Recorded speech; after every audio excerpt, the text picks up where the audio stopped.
दोस्तों 10th class का हिंदी ए का सेट नंबर 2 देख रहे हैं। सेट नंबर 1 ऑलरेडी अपलोड कर चुका हूं। मैथ के 2 सेट कर दिए हैं, साइंस के 5 सेट कर दिए हैं, हिंदी इंग्लिश संस्कृत सभी के सेट कर दिए हैं, सामाजिक विज्ञान के सेट कर दिए हैं। इसी वीडियो के डिस्क्रिप्शन बॉक्स में 10th क्लास की जो प्लेलिस्ट है उसमें आपको सारे सेट के सोल्यूशन मिल जाएंगे। कोई भी दिक्कत होती है तो आप कमेंट सेक्शन में कमेंट भी कर सकते हैं, कोई टेंशन नहीं है आपको। यहाँ पर अपठित बोध है, यानी कि बिना पढ़ा हुआ, आपने कभी नहीं पढ़ा होगा वो। यहाँ पर आपको एक गद्यांश दे रखा है स्वावलंबन का, और इस स्वावलंबन के गद्यांश को आपको पहले पढ़ना है और पढ़ने के बाद में इसके दिए गए प्रश्नों के उत्तर देने हैं। तो इस प्रश्न पत्र को आराम से देख लेना। मैं डिस्क्रिप्शन बॉक्स में PDF की लिंक दे दूंगा। ये क्वेश्चन पेपर पूरा का पूरा आपको डाउनलोड करना होगा, तो मैं PDF की लिंक डिस्क्रिप्शन बॉक्स में दे दूंगा, वहाँ से इसको डाउनलोड कर लेना, ठीक है, ताकि आपको आसानी हो जाए, आप लोग प्रिंट करा पाओ, क्योंकि काफ़ी बच्चों को PDF नहीं मिल पा रही है। तो आगे बढ़ते हैं इस क्वेश्चन के सॉल्यूशन की तरफ। तो ये पूरा का पूरा पैसेज आपके सामने, और यहाँ पर मैं आपको बता दूं कि आपको अगर 90 प्लस स्कोर करना है तो सितंबर और अक्टूबर के जितने भी मैंने क्वेश्चन पेपर सॉल्व कराए हैं आपके मासिक जांच परीक्षा के, उसके MCQ याद कर लेना, और 5-5 सेट अभी जो मैं आपके हर विषय के सॉल्व करा रहा हूँ, इन सभी विषय के MCQ सारे पढ़ लेना। आपके 90 प्लस स्कोर गारंटीड है, पक्का आ जाएगा, ठीक है। तो यहाँ पर चलिए स्टार्ट करते हैं।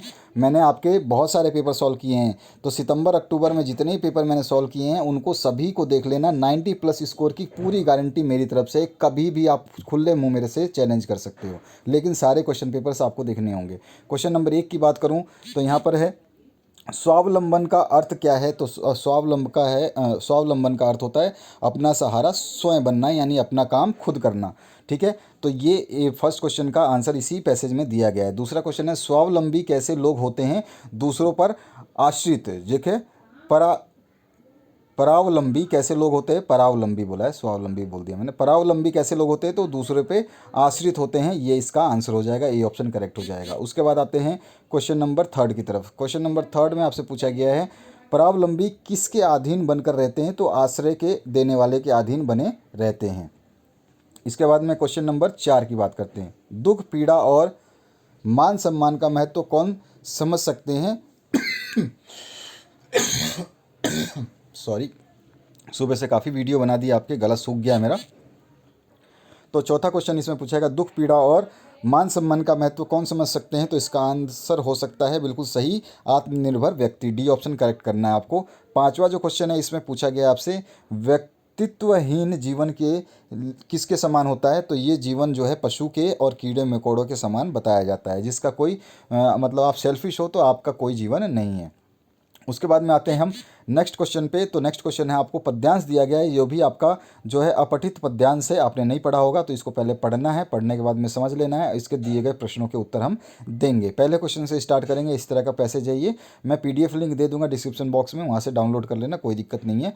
तो क्वेश्चन नंबर 6 जो है, पद्यांश में किन व्यक्तियों की ओर संकेत किया गया है, तो जो बाधाओं से घबराते नहीं हैं उनकी ओर संकेत किया गया है। उसके बाद में, दुख आने पर कौन घबराते हैं, तो जो मेहनत नहीं करते, यानी कि जो मेहनती नहीं होते। आठवां क्वेश्चन है, समय आने पर परिश्रमी लोग किसका सम्मान कर लेते हैं, तो वो शेर का भी सामना कर लेते हैं, सम्मान नहीं सामना। किसका सामना कर लेते हैं, तो शेर का भी वो सामना कर लेते हैं।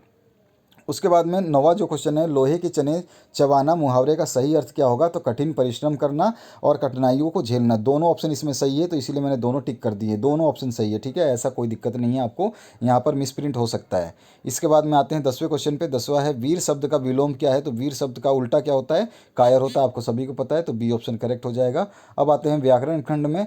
तो व्याकरण खंड का पहला क्वेश्चन जो इसमें पूछा गया 11वां नंबर, इसमें से किस वाक्य में सकर्मक क्रिया नहीं है, तो सोहन देर तक सोता है, ये सकर्मक क्रिया का उदाहरण नहीं है। 12वां क्वेश्चन है, इस वाक्य में अकर्मक क्रिया प्रयुक्त हुई है, तो इस वाक्य में, तो ये वाला वाक्य जो है इसमें बच्ची सो रही है, इसमें अकर्मक क्रिया का प्रयुक्त हुआ है। उसके बाद आते हैं क्वेश्चन नंबर 13 में, इसमें से कौन आम का अनेकार्थी शब्द नहीं है। आम का अनेकार्थी शब्द आपको बताना है, तो वो जो है इमली, इमली का अनार्थी शब्द अनेकार्थी शब्द जो है आम नहीं होता है। आम मतलब साधारण भी होता है, आम लोग बोलते हैं, आम का फल भी होता है आम, और आम मतलब हम मामूली लोग भी बोलते हैं, ठीक है ना।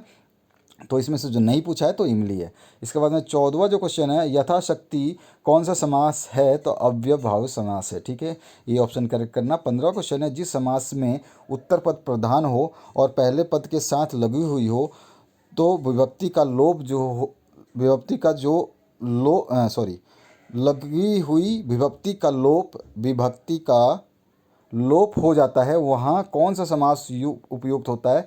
तो इसको थोड़ा सा टेढ़ा करके दिया है, सिंपल सा बोल देता। विभक्ति विभक्ति जो आपकी लगी हुई समास की विभक्ति जब लोप हो जाती है तो कौन सा समास कहलाता है, वो तत्पुरुष समास कहलाता है। इसके बाद में क्वेश्चन नंबर 16 की बात करें तो यहाँ पर आपका प्रधानाध्यापक जो है, प्रधान है जो अध्यापक किस समास का उदाहरण है। प्रधानाध्यापक प्रधान है जो अध्यापक किस समास का उदाहरण है, तो ये कर्मधारय समास का उदाहरण है। बी ऑप्शन करेक्ट करना है। उसके बाद में 17 नंबर क्वेश्चन है, जब बारिश होगी तब किसान हल चलाएंगे, रचना के आधार पर वाक्य कौन सा भेद का है। तो ये मिश्रित वाक्य है, जब तब और जो जुड़ता है तब मिश्र वाक्य कहलाता है। 18वां क्वेश्चन है, जो अवयव दो पदों, दो उपवाक्यों और दो वाक्यों को परस्पर जोड़ने का काम करते हैं वो खालिस्तान अव्यय समुच्चय बोधक अवयव कहलाते हैं। ठीक है, बी ऑप्शन इसमें करेक्ट हो जाएगा। 19वां जो क्वेश्चन है इसमें पूछा गया आपसे, कृतवाच्य के वाक्यों में कर्ता के कार्य की खालिस्तान होती है तो प्रधानता होती है। ए ऑप्शन करेक्ट होगा। 20वां है, लड़कियां सो रही हैं, ये वाच्य कौन सा भेद है, तो ये कृतवाच्य का भेद है। ठीक है, इसके बाद आते हैं पाठ्य पुस्तक से जो आपके प्रश्न पूछे जाएंगे उनके ऊपर। तो यहाँ पे पूछा गया आपसे फसल क्या है, फसल क्या है, इसके आपका जो है ये पद्यांश से इसको पढ़ना है। इसके बाद में इससे आधारित प्रश्न जो है पूछे जाएंगे तो उनका हम आंसर देखेंगे। तो चलिए इसके आंसर्स देखते हैं। प्रस्तुत पंक्तियाँ किस कविता से ली गई हैं, तो ये फसल से ली गई हैं। ए ऑप्शन करेक्ट है। फसल का जादू क्या है, तो नदियों के पानी का। ठीक है, उसके बाद में फसल किसका रूपांतर है, तो सूरज की किरणों का। ये आपका दूसरे सेट में भी ये क्वेश्चन आ चुका है, मैंने सॉल्व कराया है जब। फसल किसका गुणधर्म है, तो वो मिट्टी का गुणधर्म है। ठीक है, अब इसके बाद में नेक्स्ट जो क्वेश्चन है इसमें सही विकल्प का चयन करना है।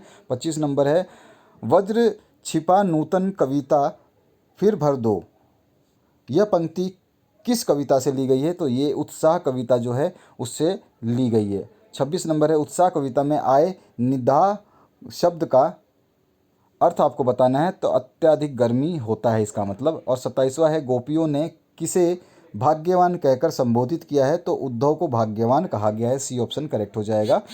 28 नंबर जो क्वेश्चन है इसे पूछा है, गोपियों की दशा किस पक्षी के समान हो गई है, तो हारिल के पक्षी के समान हो गई है। उसके बाद में आपका जो है गद्यांश पढ़ना है, ये भी आपके बुक से है। पान वाले के, ये आपका जो है मेरे हिसाब से हालदार वाला, हाँ बिल्कुल वही चैप्टर है, नाम मेरे को याद नहीं है, नेताजी का चश्मा, हाँ ठीक हो। देखो प्रस्तुत अंश किस पार्ट से लिया गया है, तो नेताजी के चश्मे के पार्ट से लिया गया है। उसके बाद में 30 नंबर जो क्वेश्चन है इसमें पूछा गया है, पान वाले ने मुंह में क्या ठूस रखा था, तो उसने पान ठूस रखा था। पान वाला कैसा आदमी था, तो वो मोटा काला और खुशमिजाज आदमी था। ये भी सेट 1 में पूछा गया है। 32 नंबर, नेताजी की मूर्ति पर चश्मा कौन बदलता था, तो ये भी सेट 1 में आया है, कैप्टन बदलता था। तो ये सारे प्रश्न बहुत ही महत्वपूर्ण है जो बार बार रिपीट होते हैं। बाल गोविंद भगत किसको साहब कहते थे, तो वो कबीर दास जी को साहब कहते थे, उनके बहुत बड़े भक्त थे बाल गोविंद साहब। ये भी प्रश्न आएगा कि किसके भक्त थे बाल गोविंद, तो ये आपको कबीर दास ऑप्शन पे टिक करना होगा। 34 नंबर है, पोतोहू के भाई को भगत जी ने क्या आदेश दिया, तो पोतोहू की दूसरी शादी करने का आदेश दिया था। बी ऑप्शन इसमें करेक्ट हो जाएगा। 35 नंबर क्वेश्चन है, बाल गोविंद भगत के गांव के लोगों का मुख्य धंधा क्या था, तो खेती बाड़ी उनका मुख्य धंधा था। सी ऑप्शन करेक्ट होगा। इसके बाद में बाल गोविंद भगत के कितने बच्चे थे, तो उसका इकलौता एक बेटा था, वो उसका भी निधन हो गया था। उसके बाद में प्रस्तुत गद्यांश को पढ़ना है। उसके बाद 37 से 40 नंबर तक के प्रश्नों के उत्तर हम देंगे। तो ये है आपका गद्यांश, और चलिए हम इसके जो है आंसर्स देखते हैं। यहाँ पर है, माता लेखक को क्या सान कर खिलाती थी, तो दही भात सान कर खिलाती थी। सी ऑप्शन करेक्ट हो जाएगा। उसके बाद में 38 नंबर क्वेश्चन है, खाना खाने के बाद पिताजी लेखक से क्या कहते थे, तो वो कहते थे अब तुम राजा हो जाओ खेलो। ठीक है, मतलब उसको अनुमति मिल जाती थी।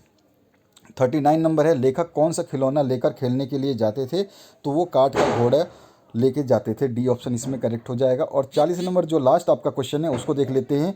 तो 40 नंबर में आपका क्वेश्चन पूछा गया है, इस गद्यांश में कौन कौन से पक्षियों के नाम आए हैं, तो तोता आया है, मैना आया है, कबूतर, हंस और मोर आए हैं। ठीक है, कौन कौन से पक्षियों के नाम आए हैं, तो ये सभी के नाम आए हैं। सी ऑप्शन करेक्ट करना है। ठीक है, वीडियो को लाइक कर दें, शेयर कर दें और चैनल को सब्सक्राइब करके बैठे, ताकि आपके जितने भी सेट डालूं उनको आपको पता चल सके। और सभी सब्जेक्ट के सॉल्यूशंस के लिए जैसे मैंने बताया, डिस्क्रिप्शन बॉक्स में प्लेलिस्ट देखिए 10th क्लास की, सारे सब्जेक्ट के आंसर्स आपको मिल जाएंगे। तो आशा करता हूँ इस वीडियो से आप लोगों को हेल्प मिलेगी। Thank you very much, have a good day.